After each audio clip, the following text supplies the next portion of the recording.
Hi and welcome back to Inspired to Game. Today I am doing a playthrough solo of Race to the Raft. So Race to the Raft is a Kickstarter we recently got based off of the Isle of Cats games. So if you played the Polyomio Isle of Cats games, this is where you are rescuing the rest of the cats.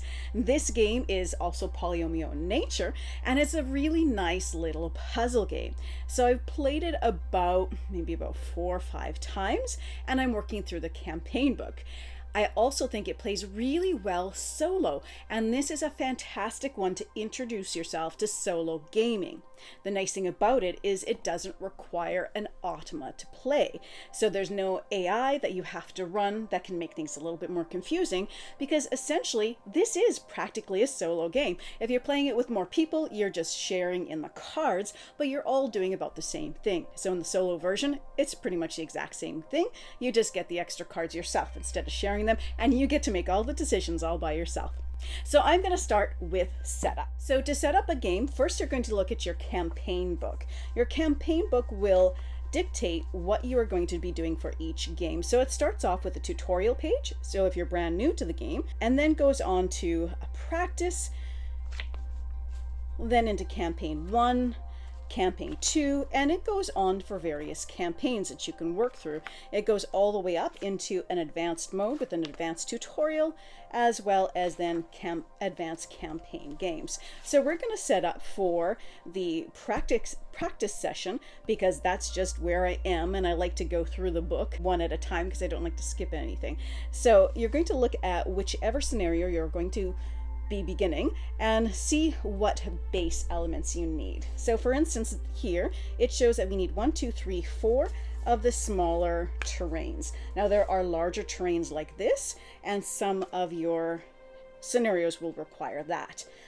It's also important to note that each is reversible, with one side that's covered with partly fire and the other side that has none. In this case, we want the terrain that has no fires.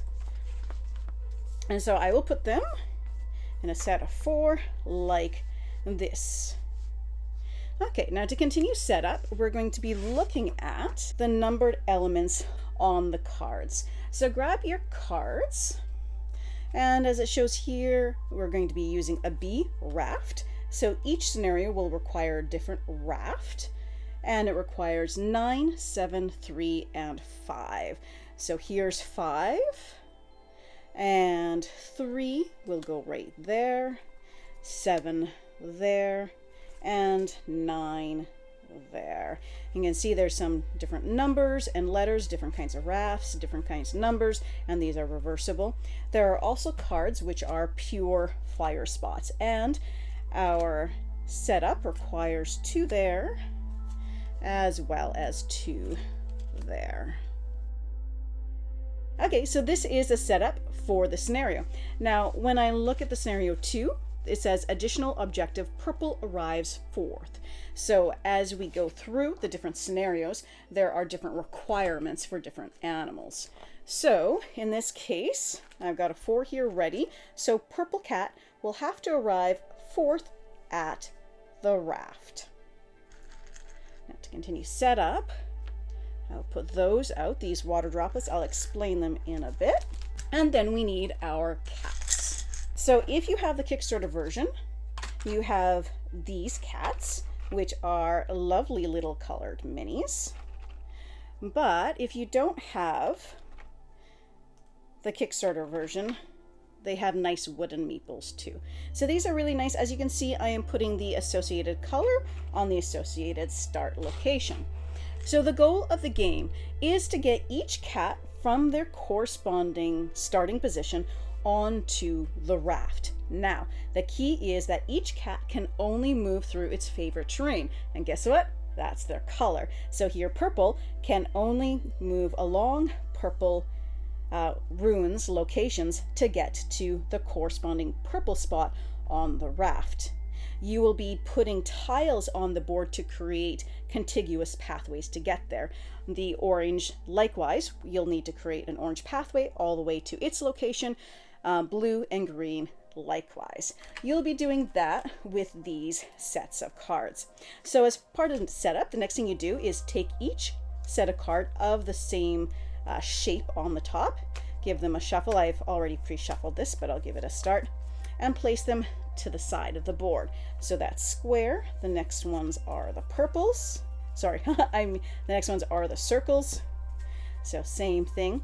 Now each of these cards, the top gives you an idea of the percentage of cards that have those colored parts on their reverse side. So for instance here with the circle, it says about, say, 30% of these cards will have red on them, will have a certain amount of red on them. 30% will have blue tiles, and then a smaller percentage for the green and for the yellow.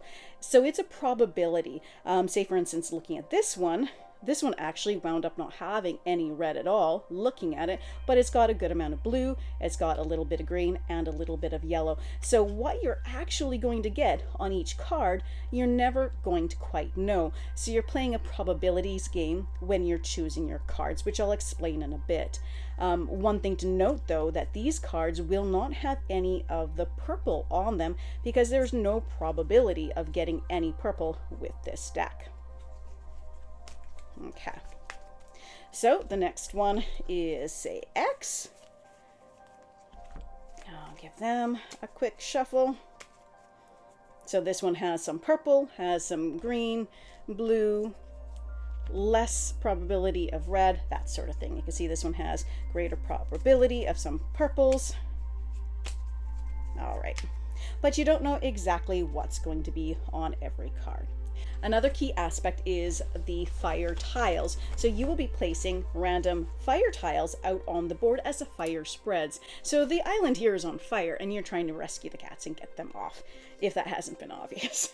So to start the game, you will, as a solo game, be taking 3 cards from the top of any piles without looking at them. So take one, then another, and another. Say for instance here, with this start of the game, I want this cat in last, so I'm less worried about working it first. So the green will need to come in here, there is no red, the blue will need to come in here, and the orange will need to come into there. So at this point in time, I kind of need a little bit of everything, except for not a lot of red. So I'll take one of these cards, because it's helpful for both of those. Let's do this one because it can help with the blue.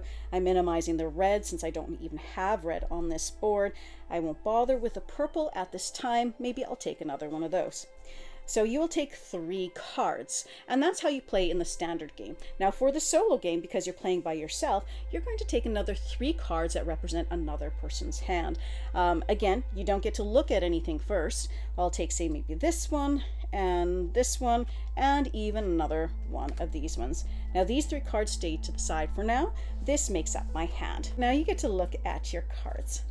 So each card you can use in 1 or 2 ways on your turn. Your turn will begin with either deciding to play a card on the board or move a cat. If you decide to play a card on the board, these ones have a good amount of green, so maybe I place this here. Then I will take a fire token from the bag and put that on the board. Now, for placement of your terrain tiles, they cannot go over any of the fire locations at all. That is an illegal move. As well, they cannot be off the board at all. So they must fit on the board. They can, however, overlap their own tiles. So I could do something like that if I wanted to. So I'm going to put this one here because what I'm trying to do is build a pathway for green to travel. And then I will take a random fire token from the bag because I've placed a card. I'm going to place this one right here. And because I placed a card, I have 2. I'm going to add 1 from this reserve into my hand. Now I have 3 to work with here. Now I'm going to keep pushing on with these greens, and I'm going to do that. So in the basic game, when I get to move a cat, I can move them as far as I want. The advanced mode has limitations on that, but not in the basic game. So I'm going to place that and draw another tile.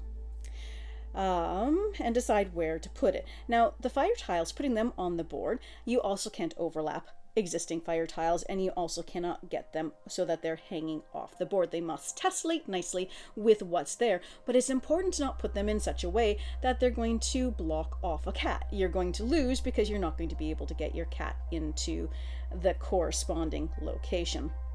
So I'm going to put this one right here. All right, so and I'm going to grab a tile there. Now I do have green complete here, and it's the only green I have. So this card isn't as useful for me, so I'm going to use it to discard here to move my cat. So I can move this cat all the way into its location with that move. Now I don't add any fire tiles at this time. Once I have 4 cards put aside like this, then a catastrophe occurs. I discard 4 of those cards, and then I put out a fire tile. Now, whenever you move a cat, they get exhausted. In this case, it doesn't matter because this cat made it to the raft. Say if I had moved this cat when I could only move to there, then you would put it on its side, showing that it's exhausted. To move it again would require discarding 2 cards instead of 1. But in this case, we made it all the way in one go. So because I discarded a card, I'm going to take this one. You play around until all the cards are played. So I've got green in there, and that's great because now I can start filling in fire locations there. Now I want to try to get yellow started moving out of there. So I am going to put this one here, and then I will draw another fire tile. Okay, now I'm going to want to try to fill in this location because I don't need it for anything. So it's good to fill fire up in this corner, but you do have to at the same time be careful because this cat needs to go in all the way over here. That means I'm going to have to at some point overlap tiles through here. So you want to make sure that the fire doesn't get that far either. So I'm to the place where I want to start moving this cat along too, so I have more places to fill in for fires. Okay, so with that in mind, this one would be great for purple, but I really don't need to worry about purple, and I'm going to focus on getting orange in. So I'm going to place this one there and grab another fire tile. What's this gonna be? And we've got, oh, that would have been nice for up there, but this is still okay. I could put it there, and you can flip them over as well. I think that's probably the best bet at this point in time. All right, so I have one less that I have to use. I could use it to kind of extend and get orange coming out. Orange does have to get all the way over to there. I think I am going to actually discard it and get orange moved along so that I can start filling in that space with fire tiles. So now orange is moved. Orange will be exhausted for the rest of this turn, and as I mentioned, if I had more cards and was to move them again, it would take 2 cards to move an exhausted kitty. Now this signifies the end of the round because I have no more cards. Any exhausted cats go back up and I get to choose cards again. So I want to choose ones that have a high probability of blue to get blue out, and orange is good too. I'm not a fan of these ones because, like I said, we don't have red, so I don't necessarily want that, but green is all done as well now too, so this one isn't any more helpful. And this still has a good amount for yellow, so I will take one of these. I do need purple and yellow, so I'll take this one as well. Actually, that's probably a pretty good one. I'm going to take 1/3 of that, and this will be my hand. Now I'm going to take some more for the opposing player. I'll take this and maybe another one of those, and I'll just take another one of those. Okay, so I will look at my 3 cards now, see what we got. See what we got. That's got lots of red. So, you know, it might not be that great, but it might be fine. Okay, so I've moved orange along nicely there, and he has to get over here. So I have to get him all the way across while I'm getting blue down. I don't have that many great ones though for, actually that could be, no, that would not be good. That's what I'm thinking, but that's not because we do need orange. I'm going up too. So just because he goes in last doesn't mean that I can't focus on getting him moved now as well. Because I could do that. And that isn't a bad idea, honestly. Okay. I'm actually going to start doing that. So I'm going to put that there and pull a random one from the bag, see what we get. Okay. Now this kitty is moved up from here, so now I can start filling in that spot without too much concern. Now I get to pull one of these cards. That's a good one for yellow. I'm going to put this one here because I think I want to move blue out from there too. So another fire comes on, and it is this one. What a lovely one not. So I couldn't do that. I can flip and try. Honestly, I could do that. Run, kitty, run. It's getting so close to you. Okay, and I'll pull one more of these. Gives me an idea of my planning. I want to move the blue kitty down at this point. Okay, so I'm actually going to use this one to discard it to move the blue down towards here. Okay, now that's 3 cards there, and it's on 4 cards that we discard it to put out a fire tile. So I'm still safe there. I'll grab the last card here. And so that's the nice thing about that is it gives me a little bit of freedom of I have a move where I don't have to place anything. Okay, I'm going to place this one here because that one's going to let me move both of them. I don't know if that's smart because I have to choose one or the other, but I placed a kitty, so now I will place a tile. Alright, it was a nice big robust one. But since blue's out of there, I can place it there, and that's pretty decent. Okay, so these are my last 2 ones. I could place this and let blue move a little bit down, but I think I'm kind of committing to either get orange over or start to get purple out of the way there, or both. So I'm actually going to just put this one here and then put out another tile. Ah, it's big, it's mean, it's nasty. So I could do that. Doesn't fit very nicely up in here at all, but I could. I like this because it just goes so neat and tidy for the most part. Okay, so I've got one last to place. I can move a kitty along with it. And I'm thinking at this point that's what I should do, considering what I've committed to here, because I think I'm trying to get this kitty over. So that's the end of my turn. So now I moved him, and it was 4, so these get put into a discard. And I do pull a fire token anyway. Okay, this looks like it might fit here just perfect. Isn't that beautiful? The island is being consumed. Okay, so now start a round. I will flip him up and we are ready to go. So I can start moving him out soon. I need to move him out to move the other one, so I really want to focus on the yellow. Let's get a couple of these that are good for yellow and purple. This has a good amount of yellow, a little bit of purple. I will try for one of those. Otherwise, I do need a good amount of blue too, though, to get blue. But I think, so I should see what else do I need. 2. I'm gonna do that one. Okay, so this is my reserve, and this is my hand. Okay, my priority right now is getting yellow out of the way, so then I can start moving that onward. Okay, I am just gonna move this one here and draw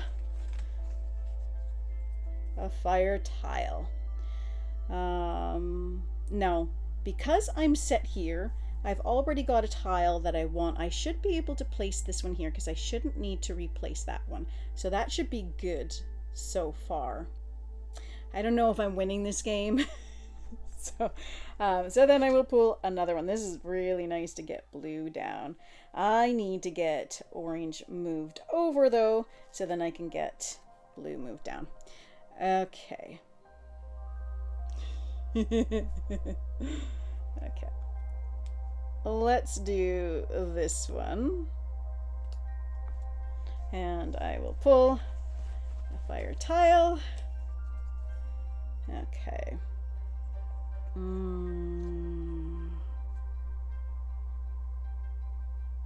Okay. All right. Okay, I'm going to discard this one to move this kitty all the way. And this kitty will be exhausted. So that's probably all I'll move that one. All right.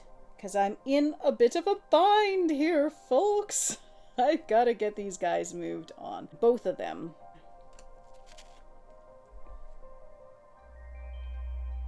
I'm just running out of space. So I will do that one and draw a tile. Okay. Actually, that works right there. Skin of my teeth, folks. Skin of my teeth. Okay. And then I'm going to discard, but I need to move them first. Okay, I'm going to discard this to move that guy all the way there. Then he's out of the way. I don't have to put anything for doing that. Okay. I am going to just put this one and pull another one. Alright, so this guy goes nicely there. Okay, reset, flip the set. You know what, I gotta tell you, I haven't played that many of these, but so far they've all been really easy and I've never failed one, and I think I might this time. Okay, I need to get this guy in, I need to get this guy in, and I need to get that guy over. Okay, I'm gonna take those two. I need some good blue as well.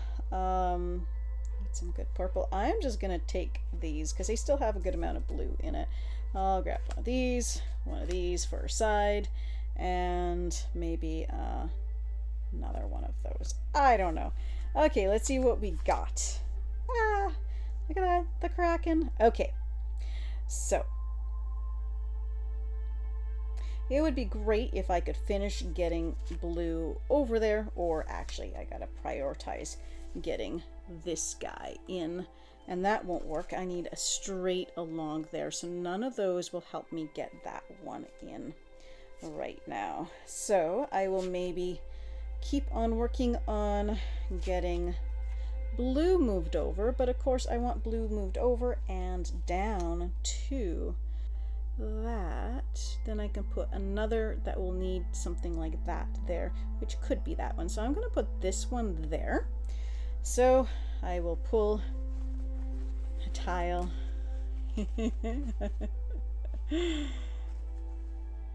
Okay. Unless I plan to move this guy through this instead first. Okay. Let's keep trying. Never know. It might work. Okay. Well, if I put that, then I could get that, but I'm having trouble with because I gotta move this guy forward. So I am going to do this. I'm gonna do it. It's crazy, and yeah, it's very crazy. Very, very, very, very crazy. Okay, now if I do this, I'm connected to there. I think that's all I can do. I get one of these. Okay.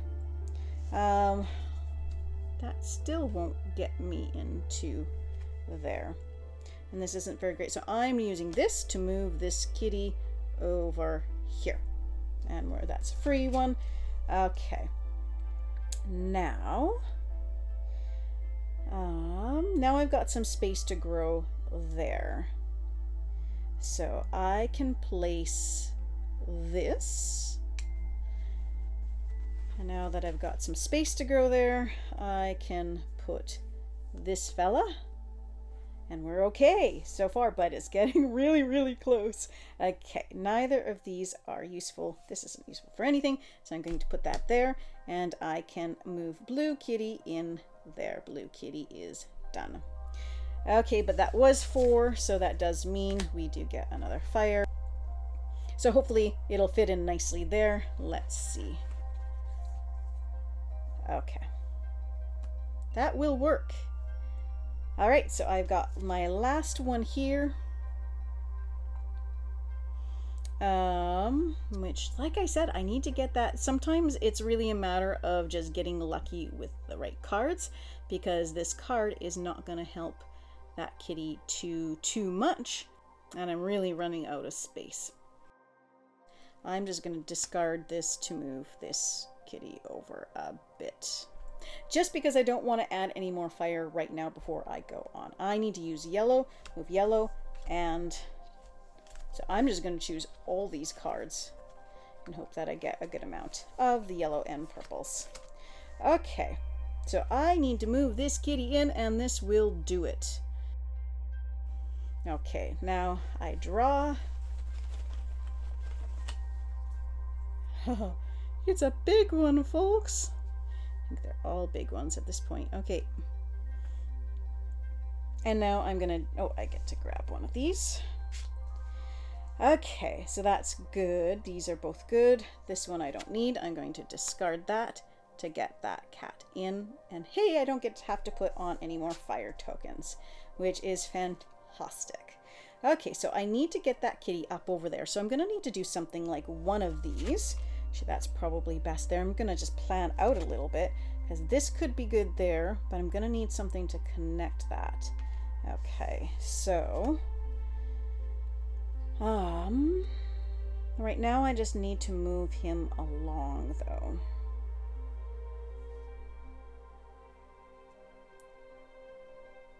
So I'm gonna put that there and draw. I don't know, am I gonna do this? Okay, that can go there, but I do need to move that kitty along. Really quickly.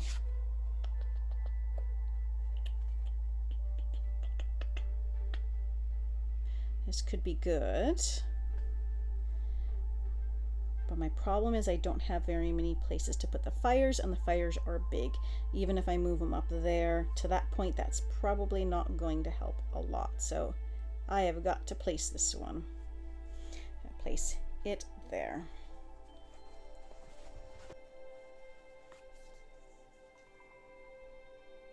That wouldn't work either.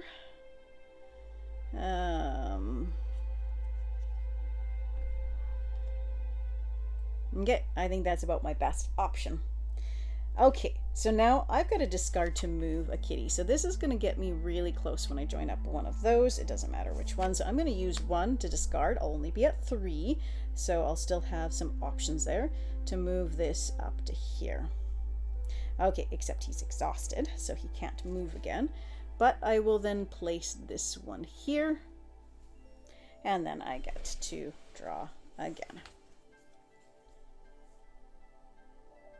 Okay. All right, that's the end of that round. He moves up, gets refreshed, rested. Oh yeah, that's fine. And now I just need to move this purple. And this has the best purples, so I'm still just taking from here, highest proportion, and same for the side.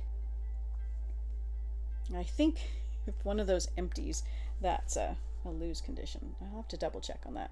I'll take one of those. Okay, so this is my hand. I am so close, guys, and I actually didn't think I would do this, which, like I said, absolutely surprised me because I have never failed one of these yet. So, so this has been interesting. So, but we're really close, and I still might fail. I am gonna put this, or should I just even better? Let's put this one there. That's the best one there is, and it's all gonna come up to this because as long as I pull something that will fit, I should be fine now. Okay, so I pull this. Now that I've got this settled, I can start building into there. All right, I pull one of those, and I'll just discard one of these. Doesn't matter, to move the kitty in. He got there, and he got there in number 4. It is a 4th one, so I place a fire, but it doesn't matter because no matter what, we have done this, no matter where I place this, because I've got room for it. It's sealed up behind him, and I did it! Just by the skin of my teeth, I did it. So all the cats made it to the raft. The purple one made it to the raft in the 4th position. As you can see, I barely did this, and a few poor draws of those could have made it not work out at all. And same with poor draws these. Like sometimes it like say, look at this one for example, it says a good chance of purple and a good chance of yellow, but there's no purple on it, or it's just the yellow and the blue. So sometimes you get really bad luck with what cards you get, and you have to work through that. So because I got all my cats there in time, that would be 5 points. Now this is something that I completely forgot about. If you've noticed these little drops here on the board, above my board, these are emergency water droplets that you can use to remove a fire that has been placed. So I could have gotten myself out of a difficult situation by using one of these. Now if you do, they're worth -1 point for each one you use. So by winning, you get 5 points. If you've used one, then you'll have 4 points. If you use 2, then you'll have 3 points, so on and so forth. But in any case, this is Race to the Raft. I really like this game a lot. It's a really nice puzzle, and I really enjoy to play it solo. It's just fun to figure out the puzzle and to work through the process and try to rescue these adorable little kitties. So I love the components, and it's a really great game. So if you're interested in it, check it out. And thank you so much for watching me struggle with this scenario, which is supposed to be very easy. So these get harder and harder, so we'll see. Usually I do really well at puzzle games, but you know, there is a certain amount of luck in your draws on things too. So thank you for watching today, and we hope to see you around. In the meantime, happy gaming, folks.